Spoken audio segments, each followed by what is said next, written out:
त्यांची इच्छा देखील वाढत असती.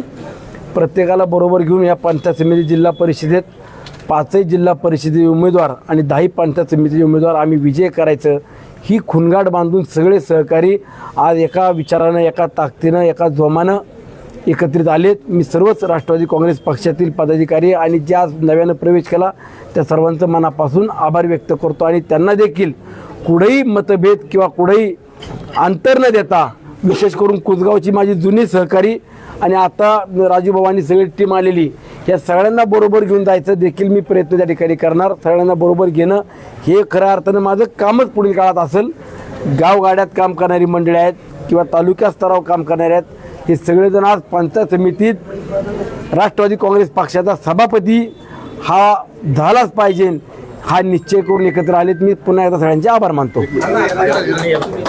पुढे गेलता पुढे गेलता अण्णा, कुसगाव पमाचे जे हे कार्यकर्ते आहेत पूर्वी भाजपमध्ये होते, भाजपने यांच्यावर निलंबनाची कारवाई केली होती. कधी केली ती? सुरुवातीला. बरं, मग तुमच्या सोबत आल्यामुळं कारवाई केली होती. आज ते तुमच्याकडे आले, तुम्हाला कसं वाटतं? मग आता ते माझ्याकडे आले तर आता तुम्ही त्यांच्याकडे जाऊ नका. परत भाजपवाल्यांना सांगा आता ते माझ्याकडे आले तर आता तुम्ही त्यांच्याकडे जाऊ नका. ते आमचेच आहेत. ठीक आहे, शेवटी हे बघा, प्रत्येक निवडणुकीच्या काळात काही परिस्थिती अनुदानानं निर्माण होत असतात. विधानसभेच्या निवडणुकीत काही आश्वासनं त्या गावातल्या मंडळींना दिली होती. वर्षभर त्यांनी पाहिलं, एकही आश्वासन किंवा दिलेला शब्द ते पूर्ण करू शकले नाहीत आणि त्यांनाही आता कळलं की आपण ज्या ठिकाणी आहोत त्या ठिकाणी योग्य आहोत. आपल्या गावाचा जर सर्वांगीण विकास करायचा असेल किंवा आपल्याला जर खऱ्या अर्थानं एक संघ गाव ठेवायचा असेल तर आपण राष्ट्रवादी काँग्रेस पक्षासोबत राहणं हीच काळाची गरज आहे आणि त्या पद्धतीने त्या सर्वांनी विचार केला, निर्णय केला, सगळेजण एकत्र आलेत. आता तुम्ही बाकीचं काही सांगून आमच्यात दरी करायचं काम करू नका. काल बाळाभाऊ त्यांच्या घरी गेले होते, पक्ष प्रवेश करू नका त्याबद्दल झालं त्यांनी वर्षभर त्यांनी जे त्यांनी शब्द दिले ते काय पूर्ण केले त्यांनी त्यांना विचारलं, त्यांना उत्तर देता आलं. मी तुम्हाला स्पष्टपणे सांगतो, तळेगाव नगरपालिकेमध्ये सुनील शेळकेला साथ दिली तळेगावकरांनी. वडगाव नगरपंचायतमध्ये राष्ट्रवादी काँग्रेस पक्ष सुनील शेळकेला साथ वडगावकरांनी दिली. लोणावळा नगरपालिकेमध्ये कधी राष्ट्रवादी काँग्रेस पक्षाची सत्ता नव्हती. लोणावळा खंडाळाकरांनी राष्ट्रवादी काँग्रेस पक्ष सुनील शेळकेला साथ दिली आणि ती साथ फक्त आम्ही कामाच्या जोरावरती जे अडीअडचणी उभं राहतो त्या विश्वासावरती ग्रामीण भागातला माझा अंदर मावळ, पवन मावळ, नाणे मावळ असेल या भागातले लोक साथ देतील, आम्हाला विश्वास आहे.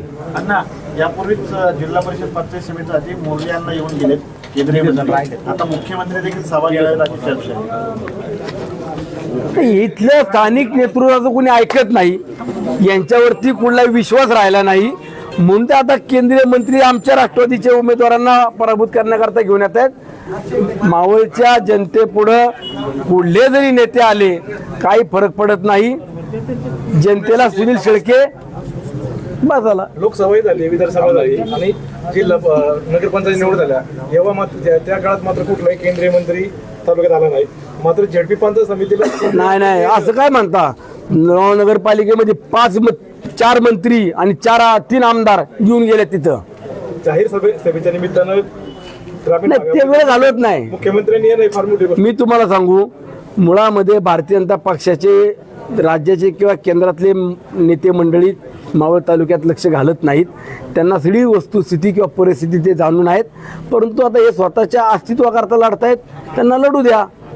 ते जर भारतीय जनता पक्षाचे इथले नेते जर स्वाभिमानी असतील ना, स्वाभिमानी, तर आमच्याकडनं जे बिनविरोध करून घेतले ना स्वतःचे भाऊबंदकीतले नात्यातले, स्वाभिमानानं जाऊन राजीनामे देतील. राजीनामे द्या. तुम्ही तुमचं घर, तुम्ही तुमचे नातेगोती सगळी आयत्या पदावरती नेऊन बसवली आणि या गावगाड्यातल्या लोकांना तुम्ही गावकीत नात्या गोट्यात ग्रामीण भागात तुम्ही आग लावली, तुम्ही भांडणं लावलीत. तुम्ही विकास कामांकरता नाही आलेला, तुम्ही स्वतःच्या स्वार्थाकरता अस्तित्वाकरता आलाय. कुसगावकरांना समोर विचारावं, किती वेळा त्या कुसगावच्या डॅम खालच्या रस्त्याचा नारळ फोडला त्यांनी. हा, किती नारळ फोडला? काम कुणी केलं? आम्ही केलं. आपण केलं ना. आज कुसगाव 5 रस्ते जाऊन बघा. ग्रामीण भागातली आताची निवडणूक ही विकासाच्या भोवती फिरते आणि ग्रामीण भागामध्ये सुनील शेळके आणि विकास हेच बोललं जाते. मला हे सांगायचंय, ग्रामीण भागातल्या मायबाप जनतेला भारतीय जनता पक्षाचे किंवा विरोधातले मंडळी ज्या वेळेला मतं मागायला जातात त्यावेळेला त्यांना विचारावं, तुम्हाला आम्ही मतदान का करावं, तुम्ही आमच्या गावात काय कामं केली ती तरी दाखवा.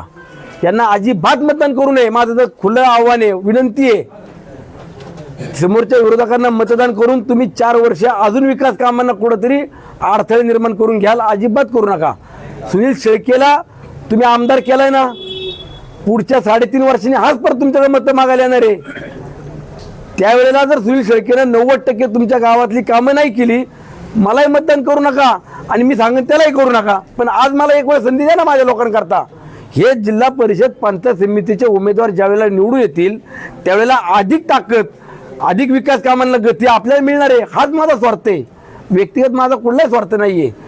जर उद्या पंचायत समितीला माझ्या विचाराचे किंवा राष्ट्रवादी काँग्रेस पक्ष, रिपब्लिकन पार्टी ऑफ इंडिया, स्वाभिमानी पक्षाचे उमेदवार विजय नाही झाले, माझे आमदारकी जाणार आहे का हो?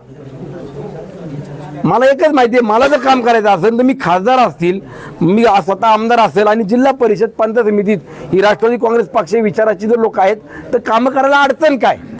हे गावागावातल्या लोकांना सोबत बोलायला उद्या जागा राहील किंवा ते मला अधिकारानं बोलू शकतात.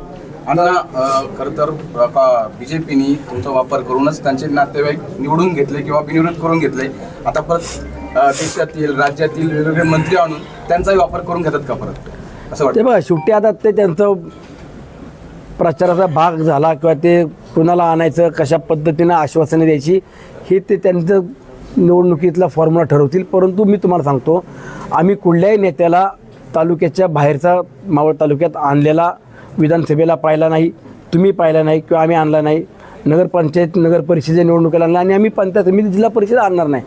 आम्ही कामं करतो, त्या कामाच्या बदल्यात आम्ही त्यांच्याकडे फक्त मतदान मागतो. आम्ही काय आदिवासींच्या जागा आमचं नाव करा म्हणलो का? तुम्ही आदिवासी बांधवांच्या, ठाकर समाजाच्या जागा तुमच्या नाव कशा करून घेतल्या बघतो ना. पवन मावळाच्या चौकात तुम्ही माझ्यावरती आरोप केले, माझ्या फायली ओपन करायच्या भाषा केल्या. फायली तयार ठेवा, मी परवा दिवशी तुमच्या पुराव्यानिशी सगळं घेऊन येतोय, काळजी करू नका. तालुक्यातले ज्येष्ठ नेते आहेत, काल त्यांनी मुलाखत देताना सांगितलं होतं मावळ तालुक्याला भारतीय जनता पक्षाचं नेतृत्व बदलण्याची गरज आहे. म्हटलं सगळ्या जुन्यांनी घरी बसावं अशा प्रकारचा सल्ला भाऊंनी दिला. आता तो त्यांचे सिनियर लोक आहेत, त्यांनी काय सल्ला द्यायचा तो त्यांचा अधिकार आहे. त्यांना काय त्यांनी दुसऱ्याने सल्ला द्यायचा ते त्यात मला त्या भानगडीत जायचं नाही. पण मी सांगतो, काल परवा आम्ही 2 दिवस पाहतोय, माऊली भाऊ दाभाडेंना मानणारा ग्रामीण भागातला जो एक मोठा वर्ग आहे, शेतकरी वर्ग आहे, जो त्यांच्याशी गेले 30-40 वर्ष जोडून काम करणारा वर्ग आहे, ते सगळेजण आता राष्ट्रवादी काँग्रेस पक्षाच्या उमेदवारांचं काम करतायत, गावागावात बैठक घेत आहेत. आम्हाला त्याच्यात आनंद आहे. खरं तर अण्णा, बऱ्याच ठिकाणी पाहतो आपण की महानगरपालिका असेल किंवा वेगवेगळ्या ठिकाणी बीजेपीमध्ये प्रवेश होतोय, मात्र मावळ तालुक्यामध्ये राष्ट्रवादीमध्ये सरस प्रवेश होताना आपल्याला पाहायला मिळतोय. हे तुमचं यश मानावं का? तुमचा काय यश नाहीये, हा विश्वास आहे. हा विश्वास आहे. मावळच्या वाड्या पाड्यात गावात राहणाऱ्या सर्वसाधारण कुटुंबातल्या व्यक्तींचा हा सुनील शेळकेवरती, राष्ट्रवादी काँग्रेस पक्षावरती असलेला विश्वास आहे. आम्ही आश्वासनं देऊन गप्प बसलो का? प्रत्यक्षात कृतीत कामं केलीत. 2 घरं जरी पडाळीवरती राहत असेल तर तिथपर्यंत देखील रोड पोचवायचं काम केलं, पाणी पोचवायचं काम केलं. ठीक आहे, 100% कामं कधी पूर्ण होत नसतात, परंतु सांगितलं की जसं सुनील शेळकेला तुम्ही आमदार केलं तसं जिल्हा परिषद पंचायत समितीला सुनील शेळकेच्या, राष्ट्रवादी काँग्रेस पक्ष, रिपब्लिकन पार्टी आणि स्वाभिमानी पक्षाच्या विचाराचा उमेदवार तुम्ही विजय करा. आम्हाला कामं करायला अधिक गती मिळेल, अधिक संधी मिळेल, हेच आमचं मागणं आहे. चलो, धन्यवाद.